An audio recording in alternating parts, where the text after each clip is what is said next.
Beginning in a handstand, index fingers are roughly parallel depending on the tightness of the shoulder. You may want to turn out until the knuckle of the index finger is firmly down. Usually that's a pretty good idea of proper positioning for the hand. You want to make sure the knuckle of the index and middle fingers stay down when you do a handstand. So if I put my fingers on the wall, and this is a little thicker than where I would work ordinarily, I might work with just maybe 1 inch off of the wall, or even flat on the wall for someone who's more advanced. But as we have our hands set down in this position, if I'm going to kick up, there are two legs involved in this. There's one foot that tends to be nearer the wall and one farther from the wall, and they're used a little differently.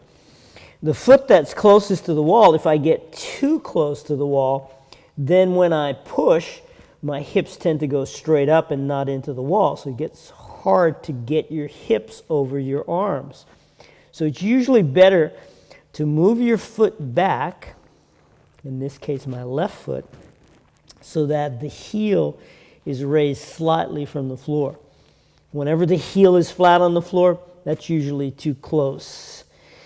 So if we just look at the action of this left leg, as I push into the wall, the push of that leg brings my hips into the wall.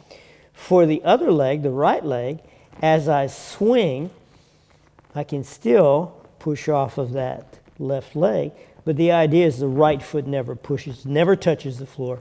It's off of the floor, and when I swing it, I try to reach my foot to the ceiling, and that drags me up. So then if I do both of them at the same time, one pushing into the wall, one trying to reach for the ceiling, and then that gets me into my handstand, and then eventually you can get into